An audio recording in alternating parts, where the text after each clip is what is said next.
Oke, selamat ketemu lagi. Kita discuss dalam mata kuliah microfinance.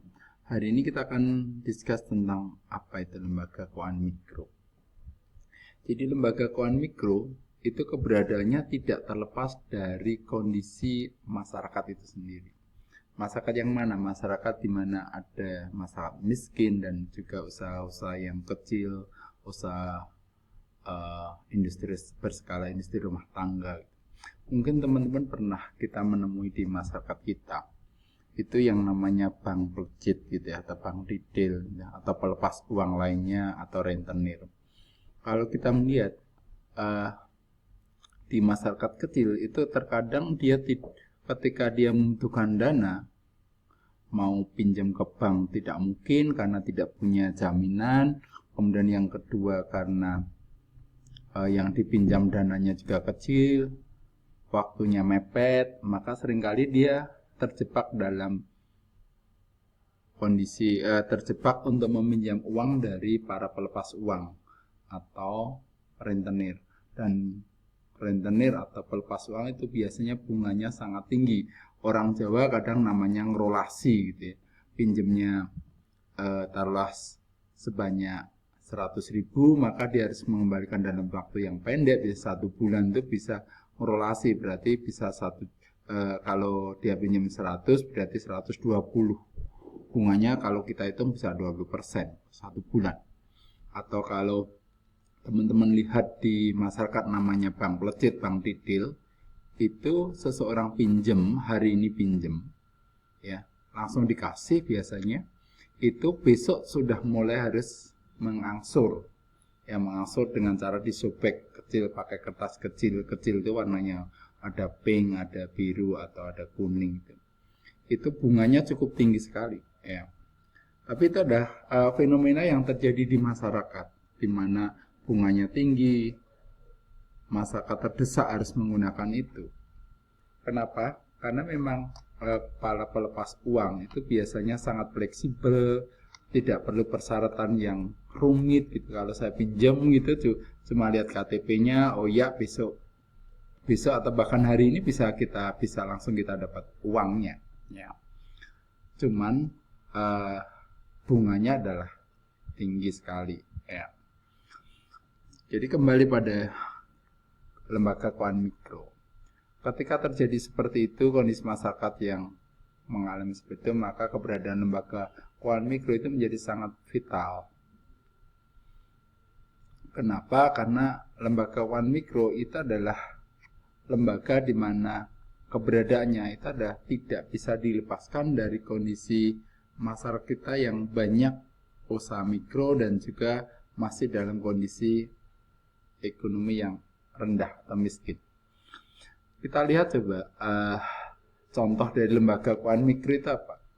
Lembaga keuangan mikro itu contohnya teman-teman mungkin pernah lihat namanya bank pasar atau bank kredit kecamatan BKK atau bank kredit desa. Itu lembaga keuangan mikro yang ada di masyarakat ya, yang bisa membantu ekonomi masyarakat. Kita lihat sekarang apa sih lembaga keuangan mikro itu. Kita ngutip dari 2 sumber, satu dari Otoritas Jasa Keuangan atau OJK. Lembaga keuangan mikro itu adalah lembaga yang khusus didirikan dalam rangka untuk memberikan jasa pengembangan usaha dan pemberdayaan masyarakat, baik melalui pinjaman atau pembiayaan dalam usaha skala mikro atau kecil kepada anggota dan masyarakat, kemudian pengelolaan simpanan maupun pemberian jasa konsultasi pengembangan usaha yang tidak semata-mata mencari keuntungan. Jadi menurut OJK, lembaga keuangan mikro itu bukan hanya memberikan jasa keuangan, tapi dia juga bisa memberikan konsultasi keuangan dalam rangka adalah masyarakat yang diberikan pinjaman itu punya kemampuan, berdaya untuk mengembangkan usahanya. Kemudian dari Asian Development Bank, ADB, itu lembaga keuangan yang menyediakan jasa simpanan atau penyimpanan atau deposits, kemudian pinjaman atau kredit atau loans, kemudian pembayaran berbagai transaksi jasa payment service, serta money transfer yang ditujukan bagi masyarakat miskin dan pengusaha kecil, insurance to poor and low income in household and their micro enterprises. Jadi memang lembaga ini ditujukan untuk masyarakat yang kurang mampu, masyarakat miskin. Berkaitan dengan apa? Berkaitan dengan transaksi keuangan, yaitu untuk penyimpanan, untuk pinjaman, untuk berbagai transaksi keuangan lainnya.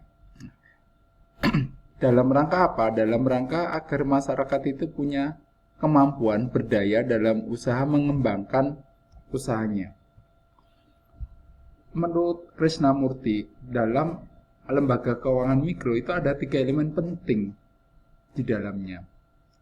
Pertama adalah lembaga keuangan mikro itu menyediakan beragam layanan keuangan. Jadi bukan hanya simpanan, bukan hanya pinjaman, tapi juga bisa untuk konsultasi keuangan, bisa untuk transfer, bisa. Kemudian melayani masyarakat miskin, dan masyarakat miskin ini termasuk usaha kecil, industri berskala rumah tangga atau IRT. Bukan masyarakat yang dilayani, bukan masyarakat yang punya kemampuan ekonomi bagus, tapi masyarakat yang memang kelasnya kelas bawah. Kemudian menggunakan prosedur dan mekanisme yang kontekstual dan fleksibel. Artinya mekanisme yang digunakan dalam lembaga keuangan mikro itu cukup fleksibel. Kenapa fleksibel? Karena customer, objek yang dibiayai itu adalah masyarakat yang memang kemampuannya literasi keuangannya rendah, kemudian nggak punya jaminan yang bagus. Sehingga bagaimana layanan itu bisa fleksibel, cepat gitu ya. Persyaratannya tidak terlalu berbelit-belit gitu, sehingga masyarakat itu bisa mengakses dengan cepat. Kemudian tujuan lembaga keuangan mikro itu apa tujuannya? Ada 3 tujuan utama lembaga keuangan mikro. Ya. Yang pertama adalah meningkatkan akses pendanaan skala mikro bagi masyarakat kecil. Kenapa itu menjadi penting tujuan itu? Karena industri rumah tangga atau usaha mikro atau miskin itu biasanya dia mengalami kendala ketika dia membutuhkan dana, dia harus berhubungan bank. Dia tidak memenuhi persyaratan yang ditentukan oleh bank, unbankable. Jadi dia tidak punya kemampuan untuk mengakses bank, baik itu karena dana yang dibutuhkan kecil, kemudian aset yang harus dia jaminkan itu nggak ada, bisa jadi ya. Kemudian bisa jadi juga karena waktu yang dibutuhkan mendesak, sehingga aksesnya menjadi ke bank umum itu menjadi terbatas. Maka keberadaan lembaga keuangan mikro itu adalah bagaimana meningkatkan akses daripada masyarakat miskin atau industri rumah tangga tersebut bisa mengakses di sisi pendanaan. Dengan pendanaan yang kuat, keberadaan pendanaan, maka tujuan yang kedua akan bisa capai, yaitu meningkatkan pemberdayaan ekonomi dan produktivitas masyarakat. Ini adalah terutama bagi industri rumah tangga atau usaha mikro. Dan keberadaan dana ini, maka usahanya akan berkembang, produktivitas bisa ditingkatkan, sehingga masyarakat akan punya kemampuan atau berdaya. Kemudian kalau masyarakat sudah memiliki keberdayaan ekonomi, maka tujuan yang ketiga yang ingin dicapai dari keberadaan lembaga keuangan mikro adalah peningkatan pendapatan dan kesejahteraan masyarakat, terutama masyarakat miskin dan penghasilan rendah, sehingga dia bisa mengangkat secara ekonomi. Sehingga kalau kita melihat bahwa tujuan yang mulia ini, tujuan lembaga keuangan mikro itu bukan hanya tujuan profit oriented bagi institusi atau lembaganya, tapi juga ada misi sosial yang penting untuk meningkatkan kesejahteraan masyarakat itu sendiri. Itulah lembaga keuangan mikro, keberadaannya, kemudian tujuannya. Oke, sampai untuk sementara lembaga keuangan mikro pada sesi ini cukup ini dulu. Terima kasih, semoga bermanfaat. Assalamualaikum warahmatullahi wabarakatuh.